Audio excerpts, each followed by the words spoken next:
Voltei, meus amores, para explicar para vocês sobre a grande tribulação. Vamos lá? Não vamos perder tempo, né? Então, aqui está. A grande tribulação, que está em Mateus 24, 21. Porque haverá então grande aflição, como nunca houve desde o princípio do mundo até agora, nem tampouco haverá e jamais. Então diz assim, começando com Mateus 24, 15, Jesus trata de sinais especiais que ocorrerão durante a grande tribulação. As expressões grande aflição de 24 e versículo 21 de Mateus, grande tribulação, Apocalipse 7, versículo 14, são idênticas no grego. Tais sinais indicam que o fim dos tempos está muito próximo. Mateus 24, 15 ao 29. São sinais conducentes e há indicadores da volta de Cristo, a terra depois da tribulação. Mateus 24, 30, versículo 31 também.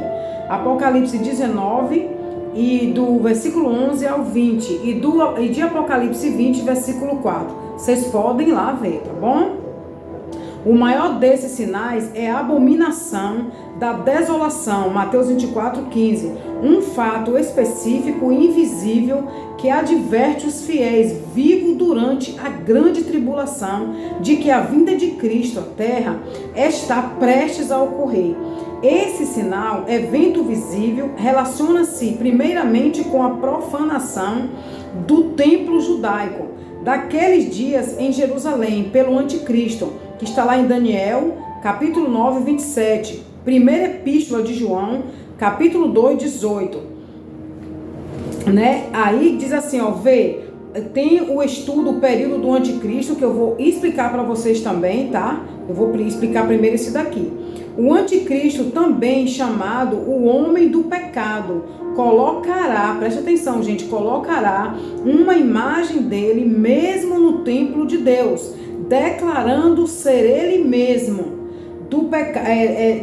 ser ele mesmo Deus, né? Que está lá em 2 Tessalonicenses, capítulo 2, versículo 3 e o 4, Apocalipse 13, 14 e o 15, né? Segue-se fatos salientes a respeito desse evento crítico.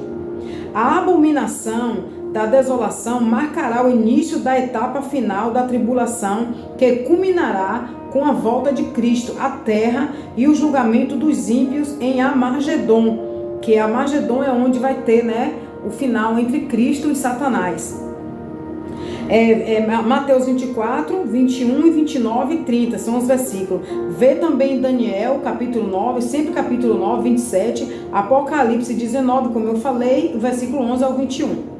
Se os santos da tribulação, esses santos somos nós, é o Senhor que chama a sua igreja de santos. Santos, já avisei que são separados do mundo, tá?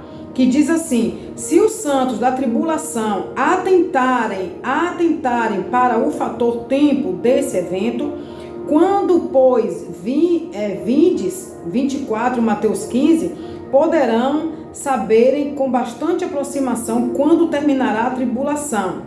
Época em que Cristo voltará à terra, Mateus 24, 33, o decurso de tempo entre esse evento é o fim dos tempos, e mencionado 4 vezes nas Escrituras, como sendo 3 anos e meio ou 1260 dias. Olha, 1260 dias. Ver em Daniel, capítulo 9, 25 até o 27. Apocalipse 11, versículo 1 e 2. Apocalipse 12, versículo 6. Apocalipse 13, do 5 ao 7.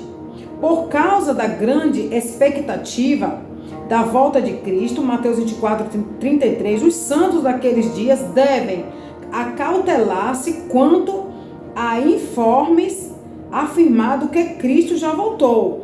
Tais informes serão falsos. Mateus 24, 23 e 26. A vinda do Filho do Homem depois da tribulação será visível e conhecida de todos os que viverem no mundo. Mateus 24, 27 e 30, Apocalipse 1, versículo 7.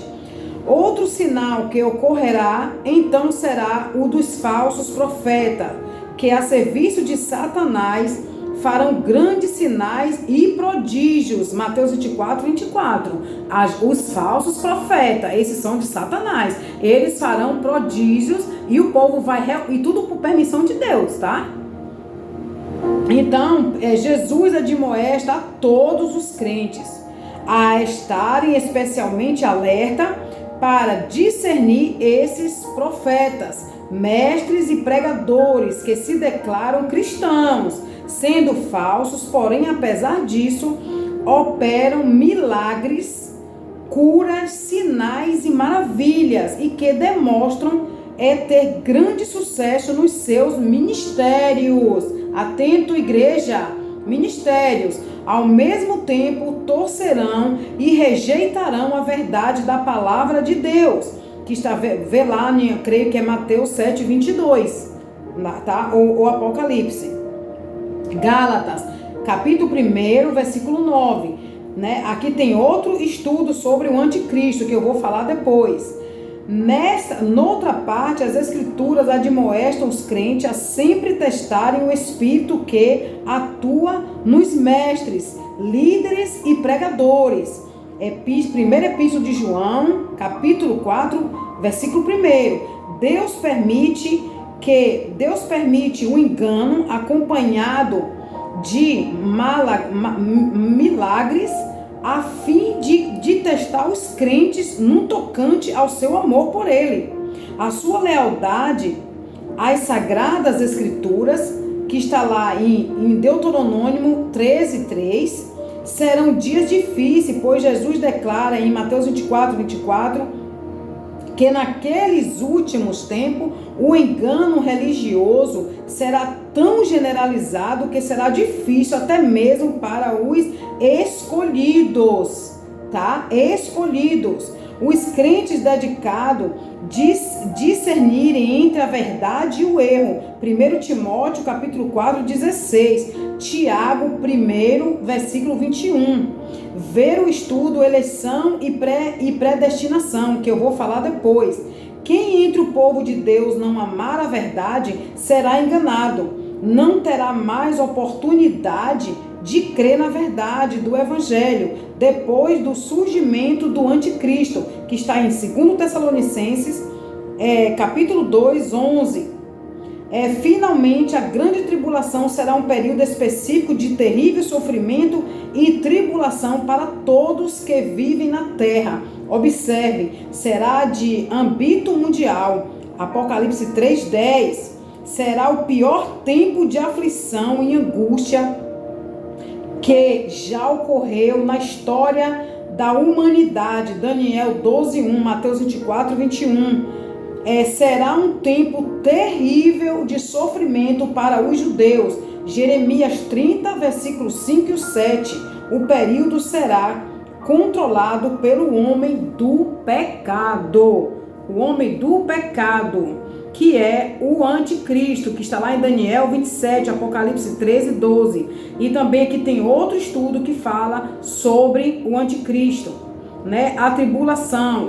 Agora, os fiéis da igreja de Cristo receberam a promessa de livramento e escape dos tempos da tribulação, que está em Lucas, capítulo 21, 36. 1 Tessalonicenses, capítulo 5, 8 até o 10. Apocalipse 3 e 10. Durante o período da tribulação, muitos entre os judeus e gentios crerão em Jesus Cristo e serão salvos. Deuteronômio 4, versículo 30 e 31. Mas para todos quantos permaneceres fiéis a Deus, Apocalipse 12, 17, Apocalipse 13, 15, será um tempo de ira de Deus e de juízo seu contra os ímpios, né? Agora aqui fala assim, que são 1260 dias preditos. Pelo contrário, parece indicar que o período é tão terrível que, se não se fosse de curta duração, a totalidade da raça humana seria destruída. A grande tribulação terminará quando vier Jesus Cristo em glória com sua noiva. Apocalipse 19, versículos 7, 8 e 14. Para efetuar o livramento dos fiéis, remanescente e juízo e destruição dos ímpios, que está lá em Ezequiel 20, 34 até o 38, Mateus 24, 28 até o 31, Lucas 19, 11 até o 27, Apocalipse 19, 11 e o 21. Queridos, eu vou parar por aqui. Por quê? O que eu quero explicar para vocês. Você vê que eu repeti, eu acho, creio 2 vezes, Apocalipse 3:10. Por que 3:10, meus queridos? Porque o 3:10, o Senhor é bem claro. Aqueles que tiveram paciência, aqueles que guardaram a sua palavra, aqueles que permaneceram na fé, que permanecerão na fé verdadeira, que é Cristo, sem nenhum fingimento, aquele que transmite o amor de Cristo aos outros, aquele que realmente obedece a sua palavra, aquele que realmente está ali ligado nas coisas de Cristo, porque tem muito crente adormentado, tem muito crente que está vivendo de obra e achando que está fazendo a vontade do Senhor. Esses aqui, ó, em Apocalipse 10, capítulo 3:10, pode ver lá. São os que tiveram paciência até hoje, esperando a volta de Cristo com muito anseio, a volta dele, e respeitando a sua doutrina, amando o seu próximo, fazendo assim a sua vontade.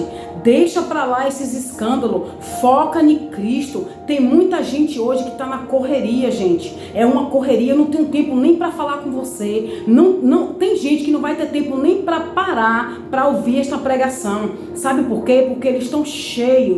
Eles estão cheios do ego deles. Eles estão achando realmente que está fazendo a vontade de Cristo. E vocês viram aqui a passagem que eu li, que Deus vai permitir que esse homem do engano enganará a sua igreja, porque muitos gostam de serem enganados.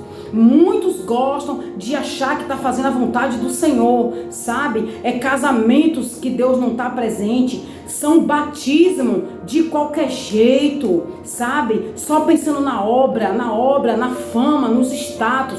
Gente, abre os olhos. Arrependei-vos enquanto há tempo. E você que está ali achando que não está fazendo nada para o Senhor, porque ninguém te conhece, porque ninguém te convida para pregar, fica na tua posição, porque quem faz a nossa agenda é Cristo, quem nos manda para os lugares é Cristo. Não, nós não precisamos de prefeito, presidente, vereador, de ninguém, nem somente de líderes para nos comandar. Tá? Se você tem seu pastor que ora por você, a obrigação dele é orar e saber que você tem um chamado, que você não é dele e que a igreja pertence a Cristo, o cabeça é Cristo, porque ele é o próprio Cordeiro de Deus que morreu naquela cruz do Calvário com muita amargura, sabe? Com muita judiação, foi torturado por mim e por você. Então vamos aguardar a sua volta. Ninguém quer mais pregar a verdade. Sabe por quê? Porque tá bom essas pregação pequenininha, de que dura pouco, sem nenhum ensinamento bíblico, sem nenhum princípio, sem nenhum respaldo bíblico. É isso que eles querem. Fiquem atentos. O que a palavra aqui falou, o estudo? Vocês procuram a discernir, a perguntar para o Senhor, papai, quem é que está falando por detrás dessa pessoa, para que vocês não sejais enganados, meus amores, darling, ok? Eu amo vocês, fique aqui comigo, tem mais uma outra explicação do estudo dessa Bíblia, ok? Amo vocês, missionária Célia.